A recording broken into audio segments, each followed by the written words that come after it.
तो ये तो बात हुई पाकिस्तान की और अब बात बांग्लादेश की। आज हम आपको बांग्लादेश से जुड़ी 4 अहम खबरें दिखाने जा रहे हैं। बांग्लादेश की हर साजिश एक्सपोज होगी और बांग्लादेश सरकार में बैठे कुछ लोग और पाकिस्तान की खुफिया एजेंसी ISI की भारत के खिलाफ बड़ी साजिश का खुलासा हुआ है। बात यूनिस सरकार के कबूलनामे की भी होगी। पहली बार बांग्लादेश सरकार ने हिंदुओं पर हुए जुल्म की बात मानी है। बांग्लादेश में हो रही हिंसा पर भारत में भी एक्शन होगा और विदेश मंत्रालय के अधिकारी किसे जवाब देंगे ये भी हम आपको बताएंगे। साथ ही दिल्ली में अवैध तौर पर रह रहे बांग्लादेशी घुसपैठियों पर बड़े एक्शन की तैयारी किसने की है ये भी आपको बुलेटिन में आगे हम बताएंगे। तो बांग्लादेश हिंसा पर यूनुस सरकार का कबूलनामा आया है और 5 अगस्त से 22 अक्टूबर तक 88 हमले हुए हैं। ये बांग्लादेश की मौजूदा जो सरकार है यूनुस सरकार उसने कबूला है। हिंदुओं पर हमले की 88 वारदात हुई हैं। हमले में शामिल 70 लोगों की गिरफ्तारी भी हुई है। अवस्था देखें कालीबारे अवस्था देखें भांगी फेलছে পুরো আমাদের পুরো देखें আমাদের। तो अब तक जो बांग्लादेश सरकार हिंदुओं पर होने वाले हमलों से इनकार करती रही और इसे मीडिया का प्रोपेगेंडा बताती रही, अब उसने खुद ये स्वीकार किया है कि इस पूरे मामले में बड़ी गिरफ्तारियां हुई हैं। 70 लोगों को गिरफ्तार किया गया है। 88 शिकायतें हुई हैं। 88 मामले दर्ज किए गए हिंदुओं पर हमले के।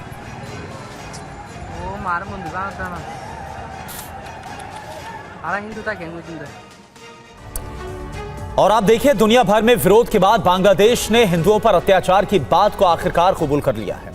अंतरिम सरकार के प्रमुख मोहम्मद यूनुस के प्रेस सचिव शफीकुल आलम की तरफ से साफ कहा गया कि अल्पसंख्यकों के खिलाफ हिंसा की कुल मिलाकर 88 वारदातें हुई हैं बांग्लादेश में। इन घटनाओं के सिलसिले में 70 लोगों को अभी तक गिरफ्तार किया गया है, यानी कि एक्शन लिया गया है।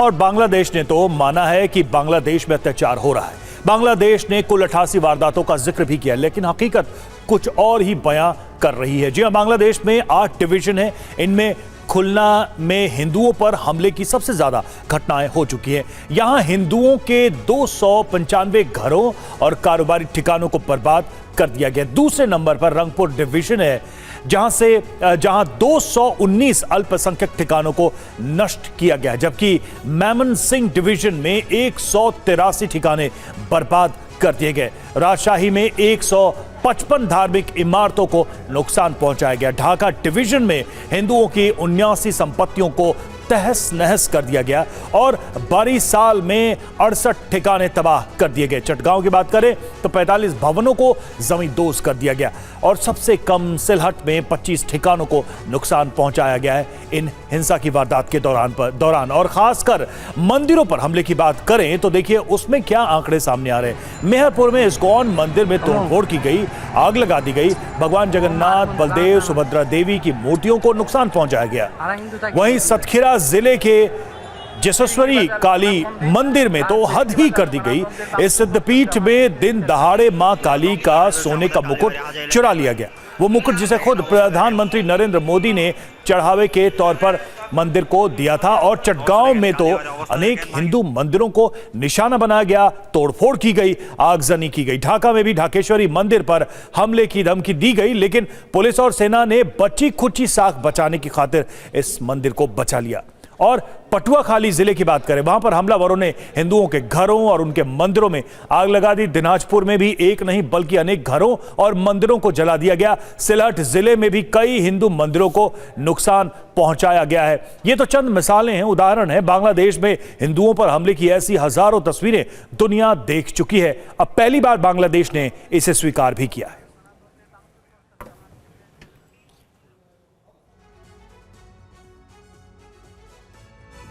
तो बांग्लादेशी हिंदुओं की दुर्दशा को देखकर दुनिया भर के लोगों का आक्रोश लगातार बढ़ता जा रहा है। देश दुनिया में बांग्लादेश सरकार के खिलाफ प्रोटेस्ट किया जा रहा है। धर्मशाला से लेकर दिल्ली तक बांग्लादेश के अल्पसंख्यकों को बचाने की गुहार है। भारत में शहर शहर लोगों ने विरोध प्रदर्शन किया है। कोलकाता, जम्मू, लखनऊ, देहरादून और रांची समेत तमाम शहरों के लोगों ने बांग्लादेशी हिंदुओं को बचाने के लिए भारत सरकार से दखल देने की अपील की है। ये 6 तस्वीरें आपको धर्मशाला से लेकर देहरादून की दिखा रहे हैं। और खुफिया एजेंसियों के सूत्रों से बड़ा खुलासा हुआ है। भारत बांग्लादेश बॉर्डर पर साजिश का खुलासा हुआ है। हरकत उल जिहाद ने बनाई 50 आतंकियों की टीम। हरकत उल जिहाद ने बनाई है इन आतंकियों की टीम। आतंकी मॉड्यूल को ISI का भी सपोर्ट है। साजिश में यूनिट सरकार के 3 सलाहकार भी शामिल हैं।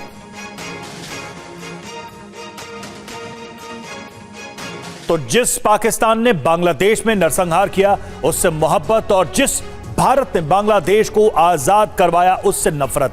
आज के बांग्लादेश का सच यही है। भारत के खिलाफ रची जा रही साजिश का सूत्रधार पाकिस्तान है, लेकिन मोहरा कौन है? बांग्लादेश। सूत्रों के मुताबिक भारत बांग्लादेश बॉर्डर पर भारतीय जवानों पर हमले की साजिश रची जा रही है। इस साजिश में बांग्लादेशी आतंकी संगठन हरकत उल जिहाद और पाकिस्तानी खुफिया एजेंसी ISI शामिल है। इसके लिए जेल से फरार 50 अपराधियों और आतंकियों की टीम बनाई गई है। इन आतंकियों को बाकायदा ISI ने ट्रेनिंग भी दी है।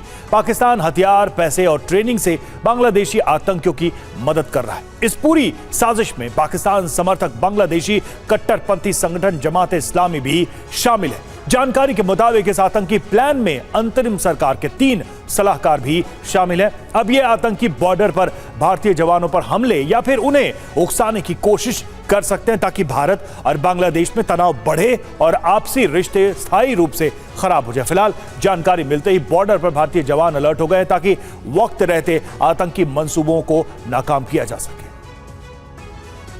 और देखिए एक और बड़ी खबर बांग्लादेश से, जहां पर हिंदुओं के खिलाफ जारी हिंसा पर यह बड़ी खबर आपको बता रहे हैं। संसद की समिति के सामने आज पेश होगा विदेश मंत्रालय। हिंदुओं पर अत्याचार की पूरी जानकारी विदेश मंत्रालय देगा। तो बांग्लादेश के अंदर जिस तरह से वहां पर रह रहे अल्पसंख्यक हिंदुओं पर हमला हो रहा है, बांग्लादेश में हिंदुओं के खिलाफ जारी हिंसा पर ये इस वक्त की बड़ी खबर है। संसद की समिति के सामने आज विदेश मंत्रालय पेश होगा। हिंदुओं पर जो अत्याचार हो रहा है उसकी पूरी डिटेल, पूरी जानकारी दी जाएगी।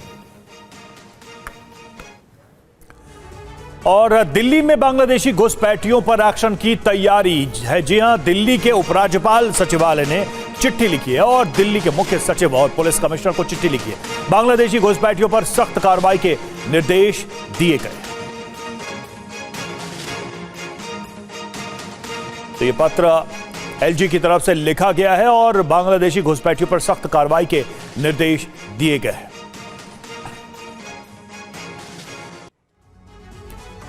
तो उपराज्यपाल सचिवालय में क्या आदेश दिए गए हैं ये भी जान लेते हैं। मुख्य सचिव और पुलिस कमिश्नर को आदेश है, अवैध बांग्लादेशियों पर सख्त कार्रवाई करें। अवैध बांग्लादेशी प्रवासियों की पहचान करें। विशेष अभियान चलाकर पहचान की जाए। 2 महीने से ज्यादा समय तक अभियान चलाया जाए। फुटपाथ में रह रहे घुसपैठियों पर कार्रवाई की जाए। और अब वो खबर जिसे सुनकर हर हिंदुस्तानी अपने आप पर गर्व करेगा। चीन अगर अपनी परमाणु ताकत को बढ़ा रहा है तो भारत का परमाणु पनडुब्बी कार्यक्रम भी चीनी नौसेना का मुकाबला करने के लिए रफ्तार को पकड़ रहा है। सोर्सेस के मुताबिक परमाणु पनडुब्बियों के लिए बनाए जा रहे प्लेटफॉर्म प्रोजेक्ट INS वर्षा के भी अगले 2 सालों के भीतर चालू होने की संभावना है। और भारत के इन जंगी साजो सामान को देखकर दोनों दुश्मन चीन और पाकिस्तान हैरान हैं। ये प्लेटफॉर्म भारतीय नौसेना की वर्तमान और भविष्य की पनडुब्बियों के लिए एक केंद्र के तौर पर काम करेंगे।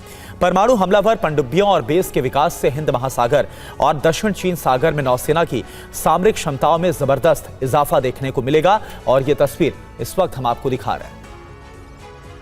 तो आखिर ये प्रोजेक्ट INS वर्षा है क्या, ये भी आपको समझना बहुत ज्यादा जरूरी है। प्रोजेक्ट INS वर्षा के तहत एक परमाणु पनडुब्बी बेस को बनाया जा रहा है।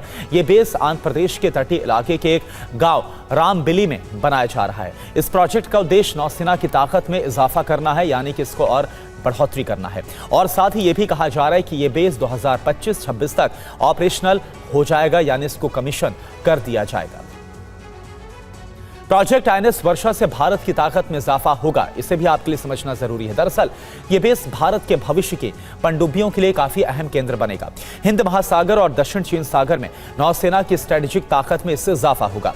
ये प्रोजेक्ट के तहत गहरे समंदर में परमाणु पनडुब्बियों का जाल बिछाया जाएगा और इसके साथ ही तेलंगाना में भी वेरी लो फ्रीक्वेंसी संचार स्टेशन को बनाया जाएगा।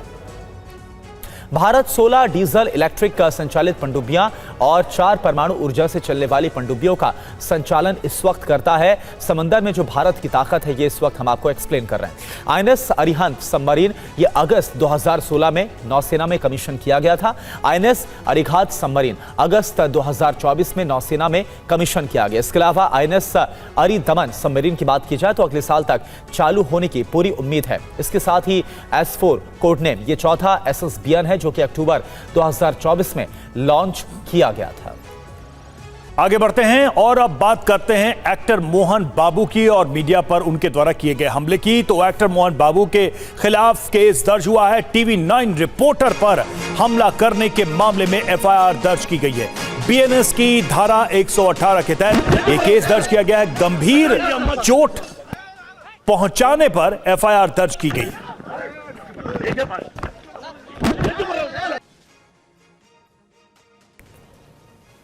तो इस हमले के बाद से पुलिस में शिकायत और पुलिस ने FIR दर्ज किया है। इस मामले में TV9 रिपोर्टर पर हमला किया था एक्टर मोहन बाबू ने और अब उनके खिलाफ केस दर्ज किया गया। FIR दर्ज की गई है।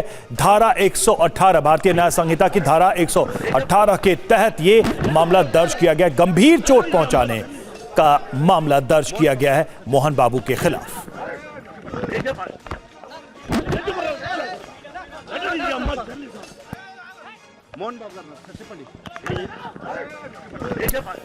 तो अब चलिए अब आपको 2 तस्वीरें दिखाते हैं और अब ये देखिए 4 तस्वीरें इस वक्त आपके सामने। टॉलीवुड अभिनेता और प्रमुख फिल्मी परिवारों में से एक मंचू फैमिली के घर में हो रहे विवाद को कवर करने के लिए दरअसल TV9 रिपोर्टर रंजीत पर मोहन बाबू ने हमला कर दिया और इस हमले की तस्वीर आप देखिए।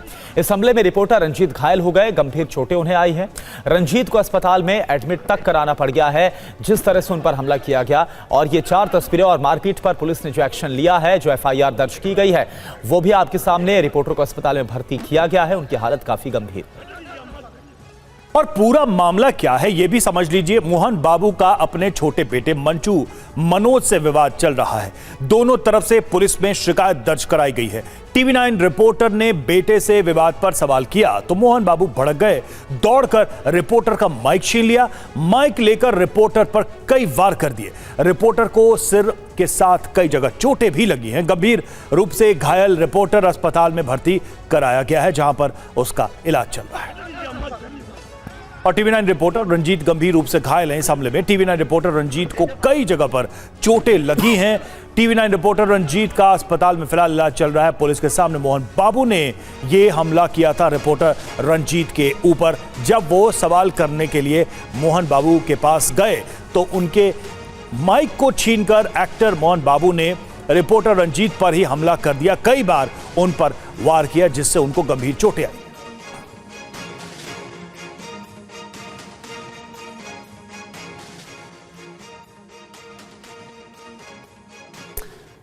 तो मोहन बाबू की तरफ से जो गुंडागर्दी की गई वो कैमरे में रिकॉर्ड हुई है और मोहन बाबू की इस गुंडागर्दी पर कल ही पुलिस ने एक्शन ले लिया था। पूछताछ के लिए पुलिस ने 3 लोगों को नोटिस भी भेजा था और साथ ही आज सुबह 10:30 बजे पूछताछ के लिए बुलाया गया है। पुलिस ने TV9 रिपोर्टर रंजीत से भी बात की थी। आपको बता दें कि पुलिस के सामने ही रिपोर्टर पर यह हमला किया गया था और उसके बाद कैसे TV9 रिपोर्टर रंजीत को अस्पताल में एडमिट करवाना पड़ा, उनका पूरा बयान लिया गया, क्या हुआ था उनके साथ, ये सब कुछ उनसे पूछा गया है। और अब इस पूरे मामले में 3 लोगों को नोटिस दिया गया है, पूछताछ के लिए बुलाया गया है, FIR दर्ज की गई है। और यह तस्वीर आपको अब दिखा रहे हैं किस तरह से मोहन बाबू ने इस हमले को अंजाम दिया।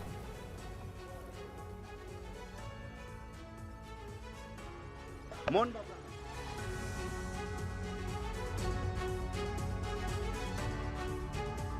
चप्पली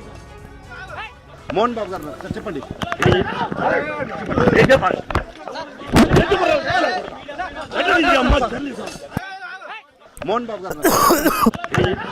तो ये तस्वीर तब की है जब मोहन बाबू ने रिपोर्टर रंजीत पर हमला किया। हालांकि अब इस मामले में पुलिस ने FIR दर्ज कर ली है।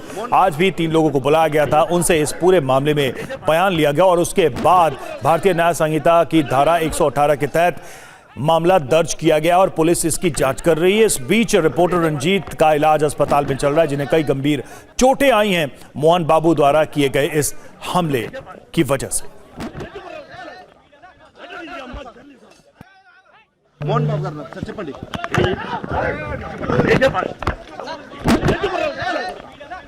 तो पारिवारिक विवाद चल रहा था मोहन बाबू का अपने बेटे से ही, और उसी दौरान उनसे कुछ सवाल पूछने के लिए रिपोर्टर TV9 रिपोर्टर रंजीत पहुंचे थे, लेकिन उनके ऊपर यह हमला कर दिया गया। देखिए तस्वीर हम आपको दिखा रहे हैं किस तरह से रिपोर्टर पर हमला किया गया। अस्पताल में भर्ती रिपोर्टर और वहां पर चल रहा इलाज, और इस बीच पुलिस ने FIR दर्ज कर लिया है।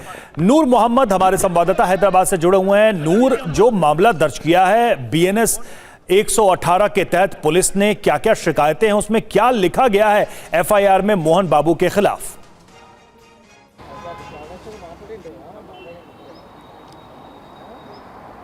देखिए, मोहन बाबू के खिलाफ रंजीत के कंप्लेंट पर जो FIR हुई है वो अचानक हमला करना और जानलेवा हमला करना, इसके तहत FIR हुई है। और पुलिस मोहन बाबू से बात करना भी चाहते हैं। मोहन बाबू कहीं ना कहीं पुलिस से बचते बचाते हुए फिर रहे हैं। रंजीत पर हमला करने के बाद वो एक दवाखाने में आज खुद एडमिट हो गए हैं और उनको 10:30 बजे पुलिस के सामने हाजिर होना है। वो पुलिस की सवालों से बचने के लिए वो पूरी तरह पहले ही तैयार हो चुके थे कि जिस तरह से उन्होंने हमला किया है वो से ये केस बहुत सीरियस जाएगा, इसलिए एहतियाती तौर पर रात देर जाने के बाद वो दवाखाने में एडमिट हो चुके हैं। और बार बार वो यही कह रहे हैं कि वो मेरी हेल्थ कंडीशन ठीक नहीं है, जिसकी वजह से मैं हॉस्पिटल में हूँ, मैं किसी से बात नहीं कर पाऊँगा और पुलिस के सामने और सवालात को फेस करना भी नहीं चाहते। देखिए, जिस तरह से पुलिस जो जाल बिछा के रखी है उनके दोनों लड़कों को और मोहन बाबू को कमिश्नर के सामने खुद हाजिर होना है और कमिश्नर के किए हुए सवालात का जवाब देना है। बिल्कुल, इन सवालों का जवाब जरूर देना होगा उनको, क्योंकि ये सब कुछ मामला वहीं पर दर्ज हुआ है। वहां पर तो पुलिस वाले भी मौजूद थे। नूर, क्या उनकी गवाही ली गई है इस मामले में? क्योंकि तस्वीरों में हम देख रहे हैं कि पुलिस के सामने ही उन्होंने हमला किया था रंजीत के ऊपर। देखिए, अगर पिछले 3 दिन से जो मामला, जो खिलवाड़ मोहन बाबू के परिवार में चल रहा था, अगर तेलंगाना पुलिस सही वक्त पे अगर मोहन बाबू और मंचू मनोज के कंप्लेंट पर अगर कार्रवाई करती तो शायद ये नौबत नहीं आती थी। पुलिस के सामने सब कुछ होते रहा। पुलिस के मंचू मनोज के बाउंसर और मोहन बाबू के बाउंसरों में मुठभेड़ होते रहे, एक दूसरे पर लड़ाई हमला, एक दूसरे पर हमला करते रहे। ये सब कुछ पुलिस के सामने होते रहा और पुलिस के इंटेलिजेंस का डिपार्टमेंट था, स्पेशल ब्रांच का भी डिपार्टमेंट वहाँ पर था और पूरी तरह देखते रहा। और कहीं ना कहीं पुलिस खामोशी इख्तियार की हुई थी। जब बात कल हद से ज़्यादा बढ़ गई और मनोज जैसा ही गेट तोड़कर अंदर जाना चाहते थे, उस वक्त मोहन बाबू ने हमला किया है और पुलिस के सामने हुआ। देखिए, पुलिस जब मोहन बाबू पे जब हमला करते हैं तो पुलिस ना मोहन बाबू को रोकती है ना रंजीत को बचाने की कोशिश करती है। ये पूरा मामला कहीं ना कहीं पुलिस की लापरवाही और पुलिस के जाने पहचाने, पुलिस की लापरवाही की वजह से हुआ। पुलिस जानती थी कि जो कुछ भी हो रहा है हमको देखना है और खामोश रहना है। शुक्रिया नूर आपका इस जानकारी के लिए। और देखिए, ये जो पूरा मामला है, ये देखिए मोहन बाबू से जुड़ा हुआ है पूरा मामला। और ये देखिए एक बार फिर से आपको दिखा रहे हैं। और ये देखिए TV9 रिपोर्टर जिन्हें काफी गंभीर चोटें आई हैं, रंजीत, जो कि मोहन बाबू से सवाल पूछते हैं। उनके परिवार का एक विवाद था और बेटे को लेकर ये सवाल पूछा गया और उसके बाद कैसे माइक छीना है मोहन बाबू ने, और इसके बाद उस माइक से TV9 के रिपोर्टर, हमारे संवाददाता पर हमला किया गया। ये देखिए काफ़ी गंभीर चोटें आई हैं और चोट इतनी ज़्यादा गंभीर थी। ये देखिए, आप पूरा घटनाक्रम देखिए किस तरह से मोहन बाबू से जब सवाल पूछा गया तब उन्होंने माइक छीना और उसके बाद गुस्से में हमला किया है रिपोर्टर पर। और अब FIR दर्ज हो गई है, पूछताछ के लिए भी बुलाया गया है। और आगे बढ़ते हैं, खबर बेंगलुरु से, जहां पर AI इंजीनियर सुसाइड मामले में केस दर्ज किया गया है। परिवार ने अतुल की पत्नी के खिलाफ केस दर्ज करवाया है। पत्नी के परिवार के खिलाफ भी केस दर्ज किया गया है। खुदकुशी के लिए उकसाने का मामला दर्ज किया गया है। पीड़ित अतुल ने आत्महत्या से पहले 24 पन्ने का सुसाइड नोट छोड़ा था। पत्नी पर लगाए हैं प्रताड़ना के आरोप।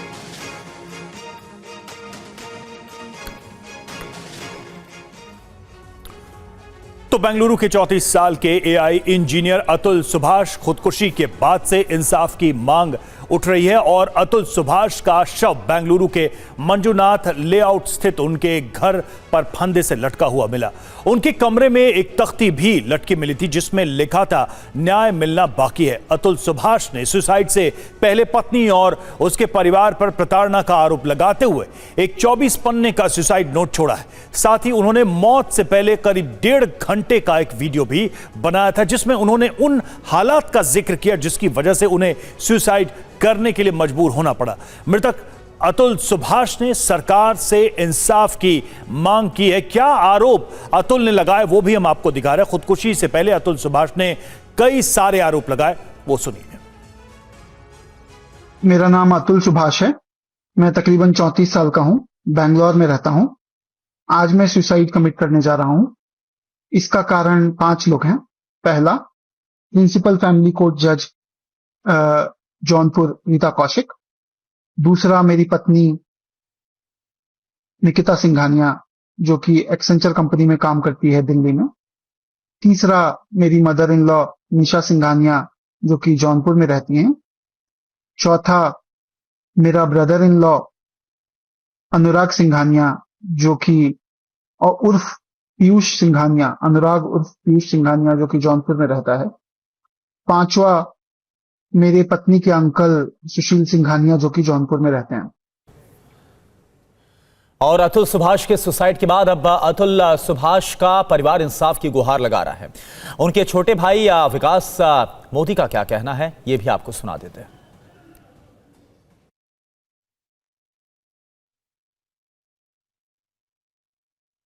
कैसे देख रहे हैं सब, आपका कल्याण हो। लोगों को शादी करके बर्बाद किया जा रहा है, या तो वो बर्बाद हो जा रहे हैं या अपने आप को ऐसे ही छोड़ के चले जा रहे हैं अपने लोग इस दुनिया से। इवन इन सुसाइडल नोट उसने अंतिम इच्छा ये लिखी है कि अगर मैं सिस्टम से और इन सब चीज़ों से जीत गया तो मेरी अस्थियाँ गंगा में बहाई जाए। अगर मैं इस सिस्टम से हार गया तो कोर्ट के बाहर जो गटर हो उसमें मेरी अस्थियां बहा दी जाए। और अतुल सुभाष की खुदकुशी पर वकील दिनेश मिश्रा का क्या कहना है, सुनते हैं।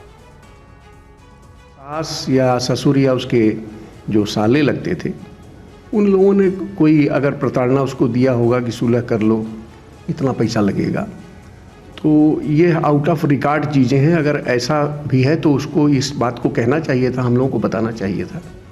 उसने ये अपने जो इस तरीके से सुसाइड किया वो गलत है। और चलिए अब आपको बताते हैं कि अतुल ने आखिर क्यों सुसाइड किया। मौत से पहले वीडियो और चिट्ठी में क्या आरोप लगाए गए हैं अतुल की तरफ से। सुसाइड के लिए दरअसल अतुल ने पत्नी, ससुराल वाले, न्यायिक व्यवस्था को जिम्मेदार बताया है।